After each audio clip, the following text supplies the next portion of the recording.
రేపటి రోజున పరమ సంతోషంగా మీ అందరూ లక్ష్మీ స్వరూపాలు 1400 నీరాజనాలు పైకి లేస్తుంటే మా సుబ్రహ్మణ్య శర్మ గారు నీరాజన మంత్రం చెప్తే డోలు సన్నాయి మోగుతుంటే పెద్దాడ సూర్యకుమారి గారు కూర్చుని క్షీరాబ్ధి కన్యకకు శ్రీ మహాలక్ష్మికిని నీరజానయమునకు నీరాజనం అని పాట పాడుతుంటే దుర్గా సూక్తంతో ఫలస్థుతితో పూర్తి చేసి రేపు కన్నుల పండుగ కనకధారా స్తోత్రాన్ని అనుసంధానం చేద్దాం.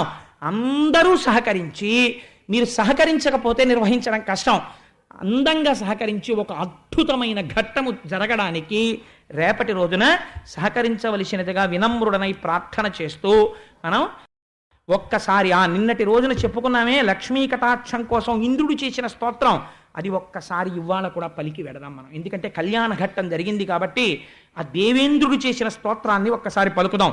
నమః కమలవాసిన్యై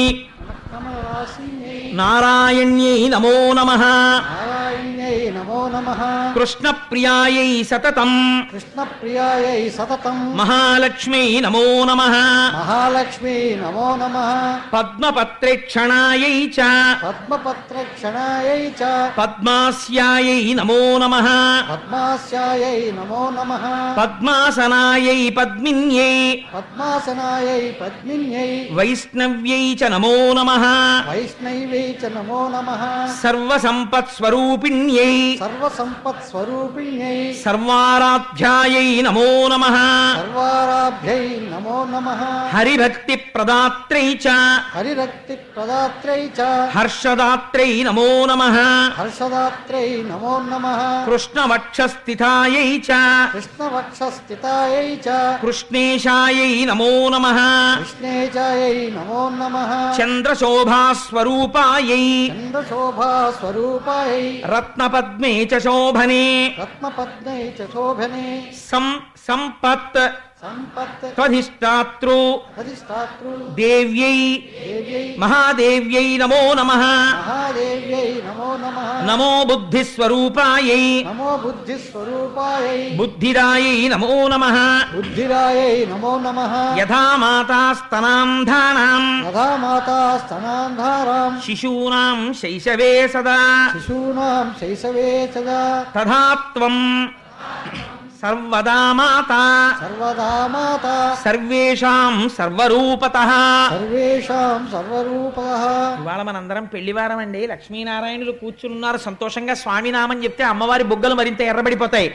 భాగవత ప్రియ గోవింద భాగవత హరి గోవింద గోకుల నందన గోవింద వరాహమూర్తివి గోవింద గోవింద హరి గోవింద గోకుల నందన గోవింద అనాథరక్షక గోవింద గోవింద హరి గోవింద గోకుల నందన గోవింద సీతానాయక గోవింద గోవింద హరి గోవింద గోకుల నందన గోవింద వెంకటరమణ గోవింద గోవింద హరి గోవింద గోకుల నందన గోవింద శంఖ చక్రధర గోవింద గోవింద హరి గోవింద గోకుల నందన గోవింద సహస్రనామ గోవింద గోవింద హరి గోవింద గోకుల నందన గోవింద లక్ష్మణగ్రజ గోవింద గోవింద హరి గోవింద గోకుల నందన గోవింద కస్తూరి తిలక గోవింద గోవింద హరి గోవింద గోకుల నందన గోవింద కాంచనాంబరధర గోవింద గోవింద హరి గోవింద గోకుల నందన గోవింద లక్ష్మీవల్లభ గోవింద గోవింద హరి గోవింద గోకుల నందన గోవింద శివ శివ కరుణాబ్ధే శ్రీ మహాదేవ శంభో సర్వం శ్రీ ఉమామహేశ్వర పరబ్రహ్మార్పణమస్తు. స్వస్తి. పాల సముద్రాన్ని ఇంకా చిలకడం మొదలుపెట్టారు. ఇప్పుడు ఇంద్రుడి దరిద్రం తీరాలి. ఇంద్రుడి దరిద్రం కాదు, లక్ష్మీదేవి యొక్క ఆవిర్భావం జరగబోతోంది. అమ్మవారు క్షీరసాగర మదనంలో పుట్టినప్పుడు ఒక గమ్మత్తు చేసింది. శుక్రవారం పంచమి నాడు పుట్టింది. ఇప్పటికీ పద్మావతి అమ్మవారు కూడా శుక్రవారం పంచమి. అందుకే అమ్మవారికి ఈ మాసాలలోనే ఫిబ్రవరి మార్చిల్లోనే పాల్గొన మాసంలో ఒక గమ్మత్తు చేస్తారు. పద్మావతి తిరుచానూరులో ఏమిటో తెలుసా అండి, సుమంగళి పూజ అని ఒక పూజ ఉంది. పసుపు కుంకాలున్న ఆడవాళ్ళందరూ ఆ రోజున పసుపు తాళ్ళు, నల్లపూసలు, గాజులు, పువ్వులు, పసుపు కుంకం పట్టుకెళ్ళి అమ్మవారికి ఇస్తారు. ఐదో తనం ఉన్న ఆడవాళ్ళందరికీ దానికి ట్రస్ట్లు ఉన్నాయి. పెద్ద పెద్ద కళ్యాణ మంటపాల్లో భోజనం పెడతారు. వాళ్ళందరితో కలిసి లక్ష్మీదేవి వచ్చి కూర్చుని భోజనం చేస్తుంది. ఇప్పటికీ ప్రతి ఏడాది ఇప్పటికీ మనకి తిరుచానూరులో జరుగుతుంటుంది ఉత్సవం.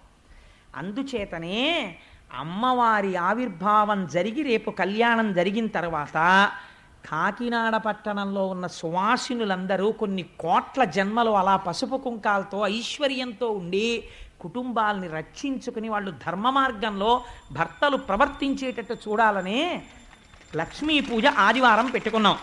ఇప్పుడు మళ్ళీ పాల సముద్రాన్ని చిలికారు.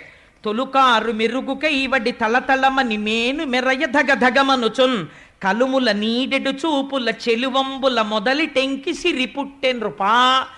అపాసటి కాంతితో తెల్లటి వస్త్రాలు కట్టుకుని పద్మాననే పద్మభూరు పద్మాక్షి పద్మ సంభవే అని ఆ పాల సముద్రంలోంచి నల్లని కన్నులతో సొగసైన చూపులు ఇలా మాతృవాత్సల్యంతో అందరి వంక చూస్తూ లక్ష్మీదేవి పాల సముద్రంలోంచి ఆవిర్భవించింది.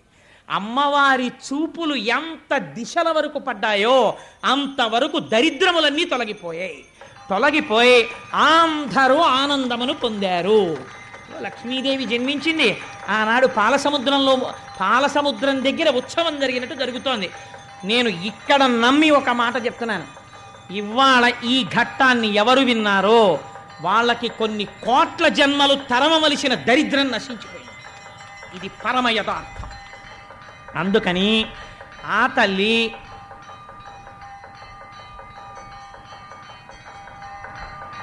ఒక్కసారి మీ అందరూ కూడా మానసికంగా అదిగో అక్కడ ఆ నీరాజనాన్ని తీసుకోండి. ఒక్కసారి అది కళ్ళకద్దుకుని నమస్కారం చేసుకోండి. స్వామి త్రిమూర్త్యాత్మకమై దత్తాత్రేయుడై ఉన్నాడు. చక్కటి జేగంటలు మోగే ఈ దేవాలయంలోనూ అటువంటి పరమ పవిత్రమైనటువంటి లక్ష్మీదేవి యొక్క ఆవిర్భావము జరిగింది. ఇంకా దేవేంద్రుడికి దరిద్రం ఏమిటండి? అందుకే పోతన గారు ప్రారంభిస్తూనే లక్ష్మీ ఆవిర్భావాన్ని ఎంత గొప్ప మాట వేశారో చూడండి. కలుముల నీడెడు చూపుల, అమ్మవారి చూపుల్లోంచి ఐశ్వర్యం వస్తుంది. అందుకే ఆదివారం నాడు కనకధారా స్తోత్రాన్ని అనుసంధానం చేస్తున్నాం. శంకరాచార్య స్వామి వారి దేవాలయ నిర్మాణం జరిగినప్పుడు అందరికీ కూడా కొన్ని వేల ప్రతులు ముద్ర వేసి పంచిపెట్టారు సత్యనారాయణ రెడ్డి గారు. ఎవరైనా కనకధారా స్తోత్రం లేని వాళ్ళు ఉంటే ఈ రేపట్లోనే జెరాక్స్ చేయించుకుని తెచ్చుకోండి. అమ్మవారి చూపుల గురించి శంకరాచార్యుల వారు ఎంత వర్ణన చేశారో కనకధారలో. ఆ రోజున లక్ష్మీ పూజ చెయ్యగానే అందరం కలిసి కనకధారా స్తోత్రం చేద్దాం ఫలితాన్ని పొందడం కోసమని. అందుకని కలుముల నీడెడు చూపుల, అమ్మవారి యొక్క దృష్టిలోంచి ఐశ్వర్యం కురిసేస్తోందిట. అటువంటి చూపులు చూస్తూ అమ్మవారు మళ్ళీ పాల సముద్రము నుండి చెలువంబుల మొదలి టెంకి సిరి పుట్టెన్రుపా ఆ లక్ష్మీదేవి ఆవిర్భవించినది. ఇప్పుడు పుట్టగానే ఆ తల్లి యవ్వనంలో పుట్టి ఇంద్రుడు వెంటనే కలశస్థాపనం చేసి అమ్మవారిని ఆ దర్శనం చేసి చెప్పినటువంటి స్తోత్రం భాగవతంలో లేదు, కానీ దేవీ భాగవతంలో ఉంది. దానికి పెద్దలు ఒక మాట చెప్తారు. ఈ స్తోత్రాన్ని తెలిసి కానీ తెలియక కానీ ఎవరైనా కొన్ని రోజుల నియమం ఉంది చేస్తే వాడికి ఎంత ఐశ్వర్యం వెళ్ళిపోతుందంటే వాడు భూమండలాన్ని శాసించే చక్రవర్తిత్వానికి వెళ్ళిపోతాడు. తెలిసో తెలియకో చేసిన వాళ్ళే అటువంటి ఐశ్వర్యవంతులయ్యారు. పక్కన నారాయణ భక్తితో కలిస్తే భక్తితో కూడిన ఐశ్వర్యం వస్తుంది.